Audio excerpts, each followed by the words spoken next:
Okay. All right. Go live. Why is this not letting me? No, remove. Okay, save changes. Oh, we're live. Okay. Hello, everyone. Happy Saturday to you, or happy today to you. We're here having conversations on menopause, what your mama didn't tell you, and how to thrive in it. And I'm really excited, as always, to be having this conversation with you. If you're watching live, hashtag live, replay, hashtag replay. Have you ever gone through, I don't know, changes that you're like, man, how come no one told me about this? Going through puberty, you're shocked, like, whoa, what's happening in my body? And you're like, ooh, and then the reverse with menopause, like reverse puberty, you're like, whoa, no one told, like, what is happening? So that's why we're having this conversation. We've had clients, and I'm sure our guest, Dr. Sadaf, also, and we were speaking about that too, are like, no one told me. You know what's so interesting, Doc? I've even had OB-GYNs, like, say like I didn't even know it was this serious. Like these Yeah. changes are that dramatic when it comes to menopause. So that's what we're talking about. If you have a friend who you suspect should be going through menopause, is going through menopause, please tag them. Send this link to them. We will answer questions live.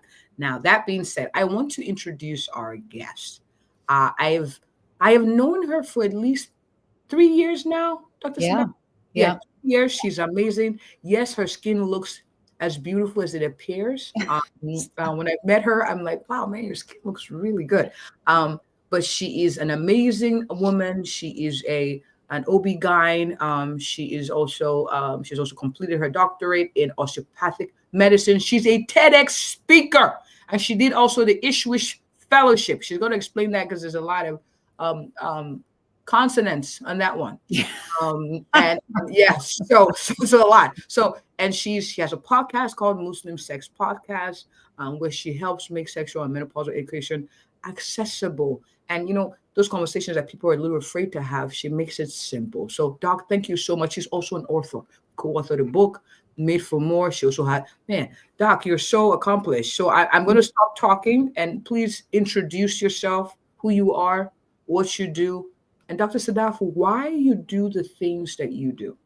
Yeah. Well, thanks so much for having me on. My name is Dr. Sadaf Lodhi. I am a board certified OBGYN. I'm also a Menopause Society certified practitioner.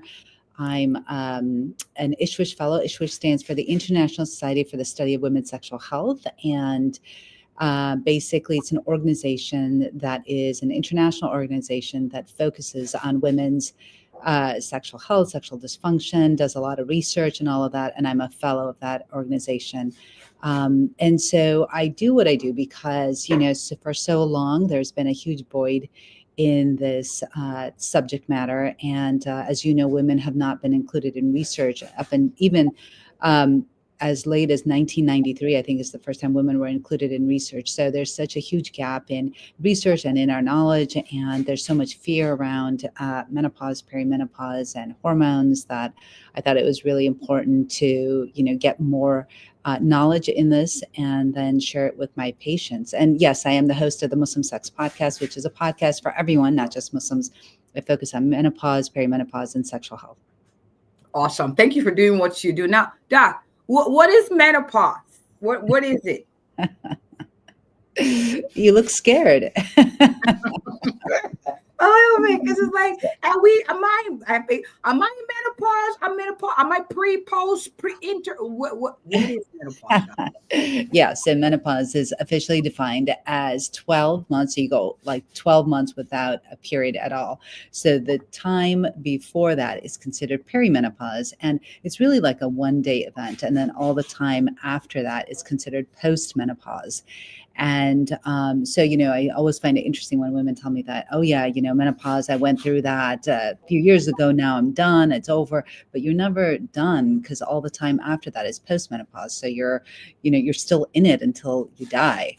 And so that's really the important thing. So what's interesting about menopause is that, the mean age for somebody to go through menopause is like 51, 52. Mm-hmm. And so the time before that is perimenopause, and it varies based on ethnicity. And we know this based on the SWAN study that was started in 1994. It's a multi-center study, and what it did is it looked at, and it's still ongoing actually, and what it did is it looked at women throughout this stage of midlife and looked at, their psychological health and the vasomotor symptoms and all the symptoms that they had while they're going through this transition. And what they noted is that different women of different ethnicities go through this for different lengths of time. So, for example, like Caucasian women will go through perimenopause for about 7 years. African American women will go through it for about 10 years. Hispanic women for about 8.9 years. Asian women, East Asian women for about like 5 years. There's not that much research on South Asian women and Middle Eastern women, which I think is both around 8 years for perimenopause. So if you think that, 51 is the time that we go through menopause for most women, not all, for most, barring like surgical menopause or premature ovarian failure or insufficiency, then you would think that for African American women, for example, they'd start going through perimenopause at the age of 41. And let's say for Caucasian women, it would be about the age of 44. So that's why that's really important. Wow, you said a mouthful. So I'm a lot of big words, Doc. So I'm gonna break it down. So menopause definition is the time, and it's the period in time, as Dr. Sadaf has said, where you stop having your periods for a year. Yeah. Perimenopause is usually before, and then post. Peri is before, post is after. Yeah. And the peri, it varies, and that's where the issue. I think that's where a lot of people present with the symptoms. You can be perimenopause for 10 years, 5 years, 7 years, depending on ethnicity. My goodness. But Doc, I have a question though. I have a patient who said, "Well, I had they had a hysterectomy. How do you know when they're menopause? Like, what do you what?"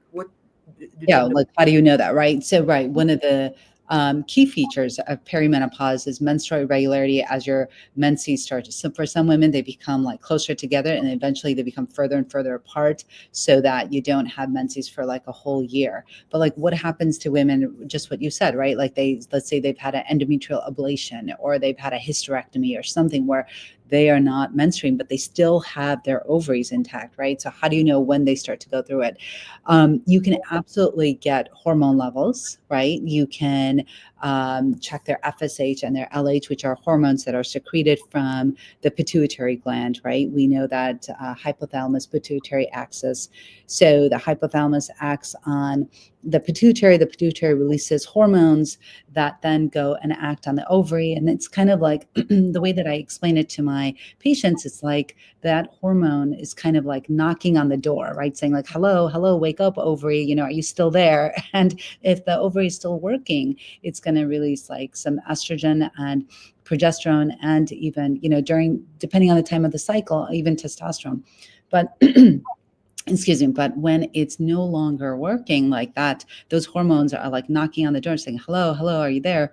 And that ovary is not responding, then those hormones get upset and they get angry. And so they go up. So they're like FSH, LH will be high. So we know, according to the Menopause Society, and also, based on research, that if you have an FSH level greater than 25 for 2 times, we know that, you're in menopause. And also, if your estradiol is, the number is really low, AMH is 0, then we know that, more than likely you're in menopause. So that's how you could find out. But also, you could just ask a woman, right? Like, talk to her, like, what are your symptoms? What are you going through? Based on her age, how old is she? A lot of times when women are not menstruating, I'll just ask them what their symptoms are, right? If they tell me that they're waking up in the middle of the night at 3 a.m., they're not able to go back to sleep, they have they're waking up, their bed sheets are soaked, they feel fatigued, they feel, they're getting a lot of joint pain, they have some heart palpitations, they have, vaginal dryness, pain with sex. I mean, there's so many things that when all put together, give you, the information you need to know that this patient is probably in perimenopause. And of course, the telltale sign is, hot flashes and night sweats, but not all women have that or don't suffer through it for as long as some other women may. And so, you may not know, but I would go based on age and symptoms if they're not menstruating. Yeah, so really, really important to highlight, because sometimes people are like, well, do my labs, and let me know. Labs can be suggestive, like you said. And the key word she uses, more likely. You're more likely you're going through, but the signs and symptoms and the age. Do you agree that how old your mom went through it would be an indication too? Yeah. Yeah. I do that all the time. Yes. So, I ask patients, but, I'll be honest, our mom's generation, at least the women that I've spoken to, they had a lot of shame and stigma around menopause. So they didn't really talk about it. So they may have seen that their mom was, maybe like, sweating a lot or, really irritable, and maybe their, moods were kind of all over the place, but they never really talked about it. And I remember having this conversation with my mom and saying, like, Mom, you didn't teach me about all this stuff. And she said, I didn't know to teach you, which I thought was so profound, right? Like we think like, oh, why didn't my mom teach me that? Well, maybe she didn't know either, right? So how could she teach you? Mm, mm. And for those who are watching who have family members going through this, I remember I gave a talk at the church one time, and it was to men, and it's explaining some of these changes. So sometimes the feedback from men, their spouses, is that, oh, she changed. She doesn't Yeah. want to touch her. Yeah. I don't know what happened, and I see how this puts strains a relationship. And I actually see sometimes a peak in divorce around that time. Yes. Yes. Um, so for someone who's like, that explains a lot. Any words of encouragement for that person to help support the woman going through those changes? Yeah. So you're talking about like their partner, right? Yeah. Yeah, I think the most important thing that a partner can do is be patient, right? That there is hope. And that if their partner decides that they want, hormones or some support or something like that, definitely find a practitioner or physician that can help you during this transition. But I think, it's important, one, to have that discussion with your partner and let them know what you're going through, right? Ask them for a little bit of grace and patience, and just know that, you'll get through this together. But, if your partner starts to isolate themselves, or, if they have new onset anxiety or depression or anything like that, then they absolutely should be getting some help. And I think the most important thing that their partner could do is just support them, right? Let them know that they're there for them. Talk to them, spend extra time with them, create that emotional intimacy so your partner doesn't feel lonely, right? Then how do you create that emotional intimacy? It could just be doing things together. It could be taking walks outside. It could be giving each other a hug. It could be, making a meal together, doing things that brings you closer together instead of further apart, especially because, what you called it in the beginning, you called it reverse puberty, right? There's hormones are all over the place. There's definitely a lot of emotion in it, right? And a lot of women will find themselves, being angry and they don't know why. Or I had a woman come to me and said, I am very short tempered with my children. I don't know why. That's not how I was. I don't know what's going on, right? And so there's a lot of emotional changes that are happening. And what you really need is, I think what I see sometimes is that, the partner gets upset or starts to like argue with their partner that's going through menopause, and then things just explode and get worse. And I think what is the best thing to do is really just come together and show each other patience and grace. And I think that's how you can really work through this transitional time. All right. Awesome. Thank you so much for the feedback. And Doc, you mentioned some of the symptoms. You said hot flashes, the night sweats. You talked about the fatigue, decreased libido, vaginal dryness, libido not feeling like being intimate or having sex. Um, what are your thoughts on the brain fog? Is that a thing? Do you see that a lot? Because I have quite a All the few. time. All the time. Yeah, no. I mean, I've experienced it myself. So so it's not just patience, but yeah, absolutely, right? Like the brain fog is real. And we know from research, we know that there are tons of estrogen. We know that there's, first of all, there's estrogen receptors from our head to our toe. And so they're everywhere, and it's specifically in the brain. And we know that there's a lot of research going on. There's a Dr. Lisa Mosconi that has written a book. She's written a few books actually on the brain and menopause. And we know that those estrogen receptors that are in the brain are lit up even up until the age of 65, looking for the estrogen. We know that estrogen serves so many different functions. And when we don't have that estrogen, that's what can result in the brain fog. And same thing with the emotions, right? We know a third of women will develop new onset anxiety and depression in perimenopause, menopause, and that's why they showed this. There's statistics on this that when we discontinued hormone therapy for women that were in menopause, the prescriptions for antidepressants went up significantly. And so there's a huge mental health component to this transition to the perimenopause, menopause.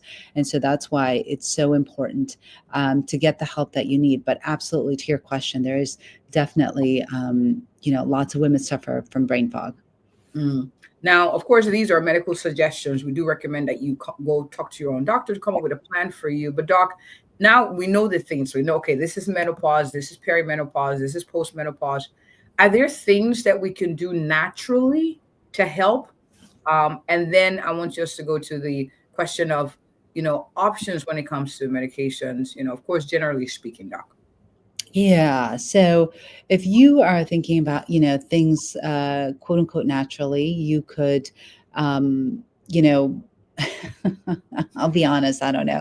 I think that all women that are able to should go on hormones. Okay, but that's my personal belief. But anyways, let's go there. What you can do during this time, right? You can try to get a better. So a lot of women suffer from, the hot flashes, the night sweats, and are not sleeping well, right? So what could you do for the sleep? You could turn your devices off earlier, right? Like at least 1 hour before bed. You could limit your alcohol, which worsens the hot flashes. You could also take a magnesium supplement, which helps with sleep. You could use a cooling weighted blanket that also helps with sleep.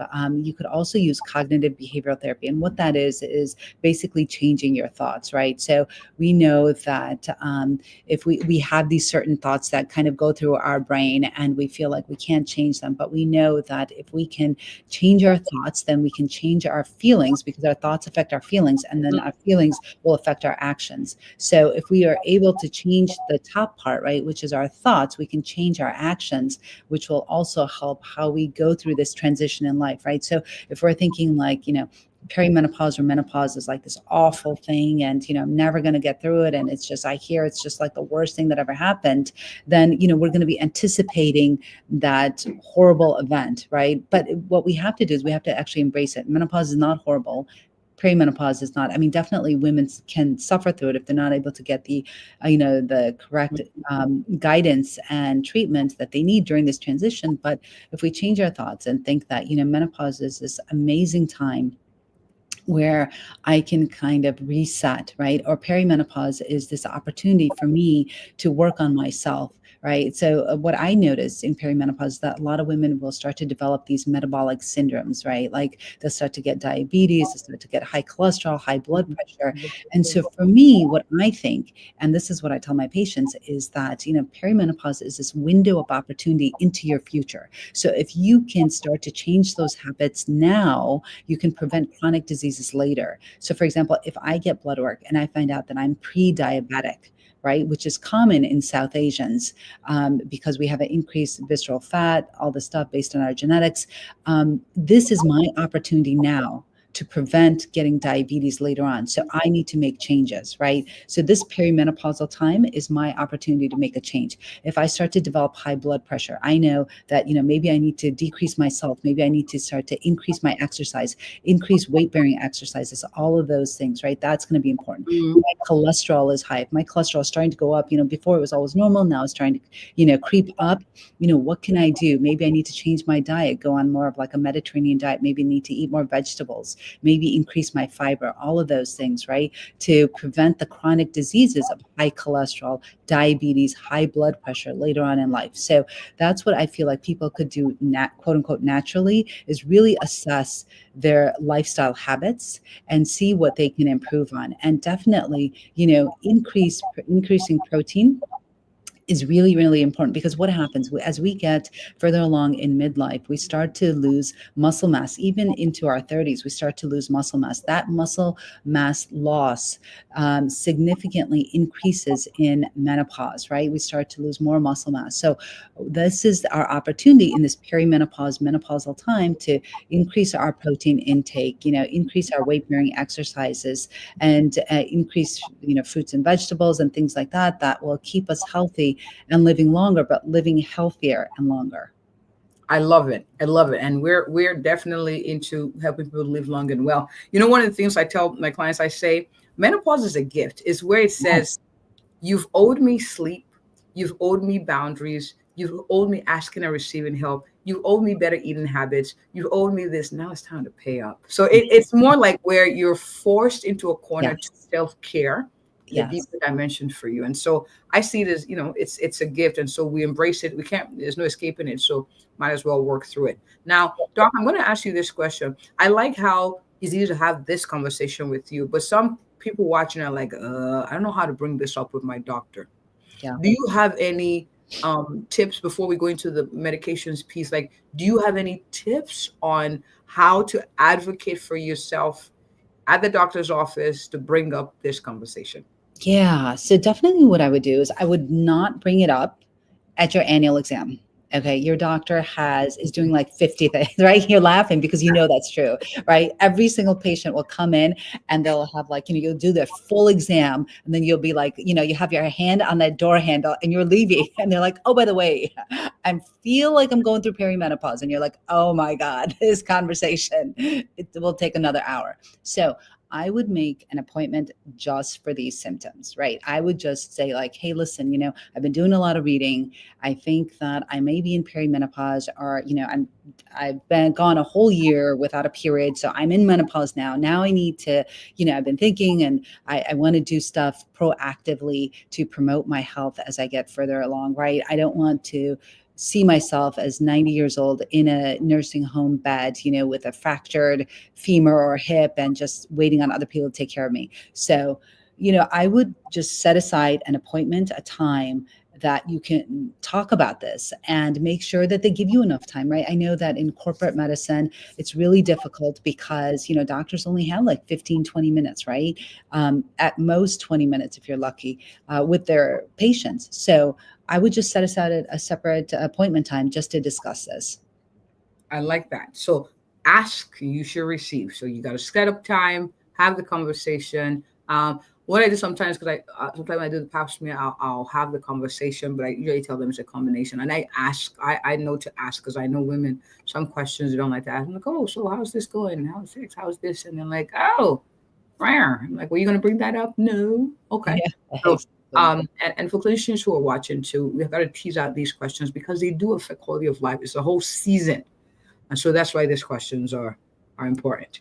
All Yeah. right, Doc. So we're talking medications. Yeah. Now, I tend to say to clients, and you can correct me, I don't mind live. Um, what symptoms are bothering you the most? Like, what is it affecting? What is it taking away from you? What things that you want to do, you enjoy doing, is this stealing from you to know how to help?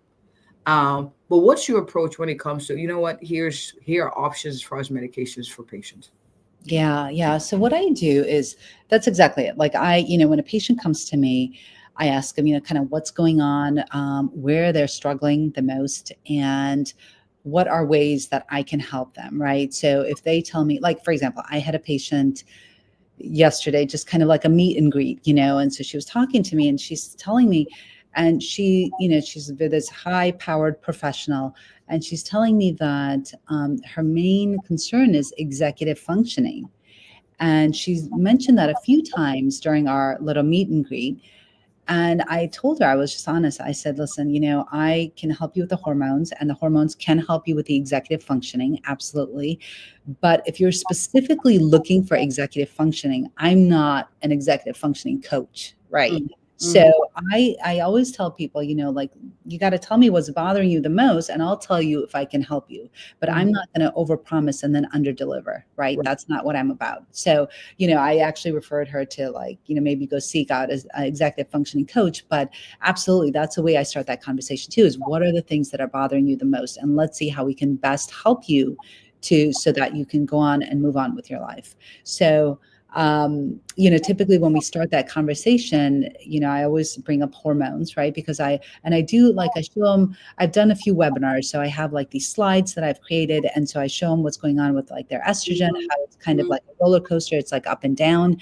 And then I tell them about, progesterone steadily goes down, and, testosterone also steadily goes down. But what's really causing the havoc in their lives is that fluctuation of that estrogen, right? That's where that mood lability comes in. That's where those hot flashes, those night sweats come in. That's why they're having pain with sex. That's why they're having that decreased lubrication, that overactive bladder, recurrent vaginal infections. All of those things are due to the decline in estrogen. And so, we talk about that. I do a full exam. But when we discuss hormones, I let them know that there's lots of options and different ways that they can do it. With estrogen by itself, there's a mist, there's a gel, there is a patch, there is a pill, there's a ring, right? So they have all these options of however they want to take the estrogen. And we know that estrogen is so important in women's bodies. And then when I do the progesterone, there's different options. If they're a perimenopausal woman, I think that an IUD with a progesterone containing IUD is fantastic. We know that they get about 5 years worth of protection, endometrial protection. That's according to the Menopause Society and based on studies with a progesterone IUD. They can also take a micronized progesterone. And then, of course, there's testosterone, which a lot of people feel is like the icing on the cake. And they feel, of course, that's the indication that we have for giving testosterone to a woman is libido. But we know it does so much more than that. It plays on muscle mass and cognitive function and things like that. But that's the typical indication that we have is decreased libido. Wow, you said a whole lot. So hormones are an option. Of course, again, these are medical suggestions. You want to advocate for yourself. And if you know what, I've done a live on how to make the most of your doctor's office so that you can make, you have your questions written down. You let the medical assistant know ahead of time that this is what you'll be talking about so you can get the help you need this season and beyond. Help is available. I'm going to chime in on the lifestyle piece. I have found creative ways to try to help patients, to eat more protein. So you drink coffee, replace the creamer with oat milk, put some chia seeds and help plant-based powder, protein powder in it. So you get that boost, and the caffeine, good quality, can help with focus somewhat. And then strength training exercise becomes like a non-negotiable. Like, you got to start, you got to build muscle. And I know with the fatigue, it's like, well, I can't do that, but you got to try it. And then the cooling blanket, I recommend. I am not affiliated with them. It's called Rest, REST. I use it. And even in patients who are not perimenopausal and actually struggle with sleep, your temperature needs to drop. Your core temperature needs to drop first before you go into deep sleep. And so the cooling blanket aids that without you having to make everybody suffer in the house with cold air because you go into the change, you know what I'm saying? So there are things there. And then I'm going to put in the link, plant-based protein shakes that I use, and caffeine or protein coffee organics that I use in my I know. I see you drinking that. I'm like, what? And you swear by that. You love that. I like it because it's food.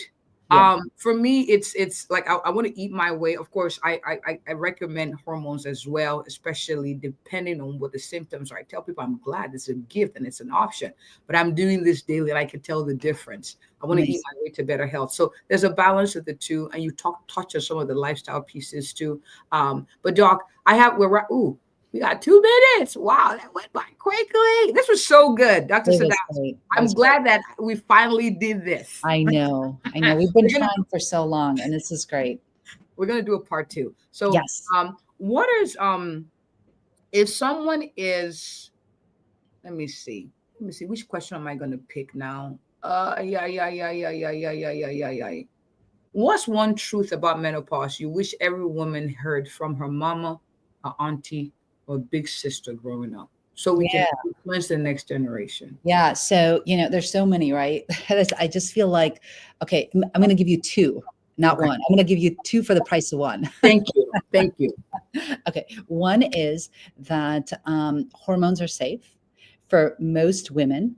hormones are safe. Okay, estrogen does not cause breast cancer. That is like the biggest myth that we were taught as residents, and it's the biggest fallacy, and it has hurt so many women throughout generations. So I think that is one of the most important things to know and understand, that estrogen does not cause breast cancer. Okay, so that's myth number one. Myth number two is that you don't have to suffer. Women have this idea in their head that they have to suffer, right? Like we just accept pain, right? And sex is not supposed to be painful. Okay, so sex, no pain. You should not have pain with sex. If you do, you need to go and get that evaluated.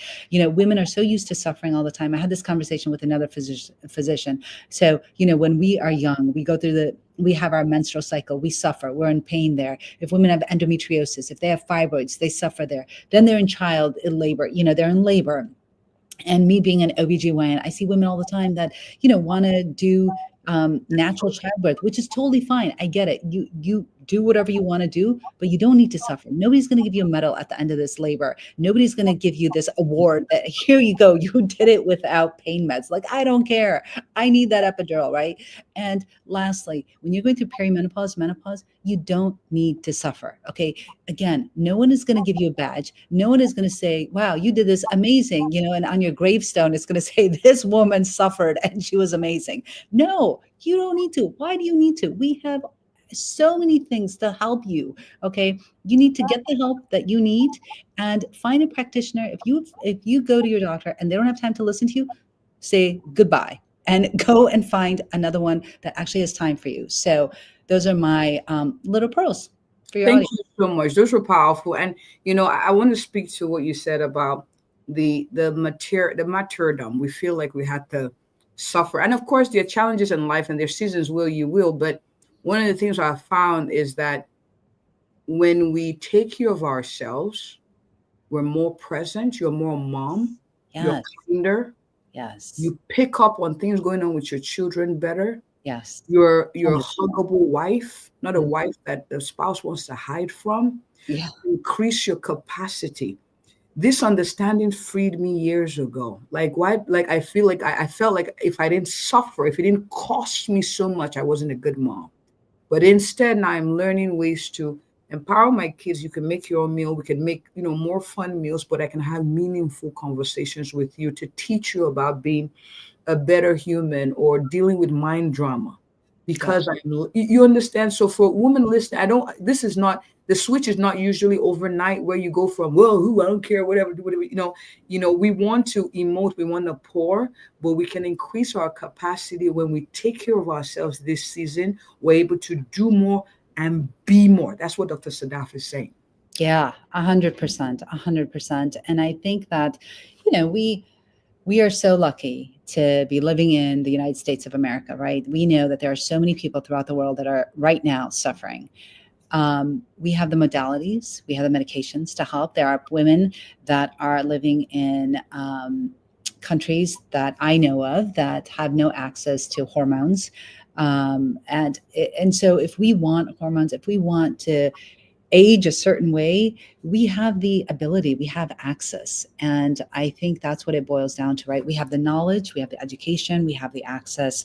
So why not take advantage of it? Make use of it, right? Go find a practitioner that can help you out and that can help you not just survive, but thrive in midlife and beyond. Awesome. Awesome. This was good. Doc, we're going to do a part two. You agree? Yay? Absolutely, 100%. Anytime with you. I I love you. asked I you, love you. so you can't say no. I love you too. Thank you so much. I appreciate you. Now, for those who are watching, who's like, "Where's Dr. Sadaf? Where's her podcast? Where could you let me know?" And we're Yeah, gonna put it in the comment section so that can absolutely. be shared. Absolutely. And you know what? Listen, thank you so much. I really, really love you. I think you're amazing. I think you're a great doctor, and I really appreciate your time. And thanks for having me on your live. So I really appreciate it. I am based in New York. I am the founder and CEO of FemV Health. So people can get in touch with us at femvhealth.com. How do you I'm spell that? How do you spell sure, that? sure. It's FEMME. V as in Victor, IE health.com, femvhealth.com. And then I am on social media at Dr. Sadaf OBGYN. I have my podcast is called the Muslim Sex Podcast. It's on YouTube, Spotify, Apple Podcasts, anywhere where you find podcasts. That's where it's at. And yeah, I'm trying to think of what other things. I mean, those are the ways that somebody can get in touch with me. They can You're go on, and you're email on us. Instagram. You're on Instagram, Sadaf Lodhi. You're on Dr. Facebook. So Instagram is at Dr. Sadaf OBGYN. And that's my TikTok handle as well. Okay. So yeah, Let's get that. Dr. Sadaf, SADAF OBGYN. All right. Awesome. Awesome. All right. So all that information is going to be in the comments, and I'm putting them at the bottom of the screen as well, so you can connect with her, learn more ways. Please, can you all show her some love, please? Oh, thank you, Janice, Dr. Janice, for joining. Thank you, Isabel, for joining. They're giving you a shout out. Can you show her some love? She took time to do it. She's hiding. I was going to say this before. She's hiding in the library to do this. Yeah. She's hiding in the library to do this live on a Saturday morning. Please celebrate her. Thank you so much for doing this. I am in the library, and it's great because actually there's no one around. I was thinking, would there be people reading on a Saturday morning? Maybe not. All right. Thank you so much. And thank you all for watching. Please send this to your mama. It's a non-judgmental video. Send it to them to encourage them to see what's possible, even in this season. I mean, send it to your sister, send it to your niece, send it to your women friends. Okay. That's so right. thank you, Dr. Sadaf. I appreciate you. And thank you all to our live watchers. Let me see. I'm giving Dr. Janice a shout out. April, thank you for joining. Oh, my mama was on here. Mommy, thank you so much for joining. Berno, Janice, thank you for joining. And Miss Myosha, thank you for joining as well. As always, if you are looking for an awesome, a thorough, and a passionate family physician to have conversations like this to help you live long and well, I am she. Please share me with your friends, okay? And share Dr. Sadaf with your friends as well. God bless you. All Have right. everyone. Thank you. It was good, Doc.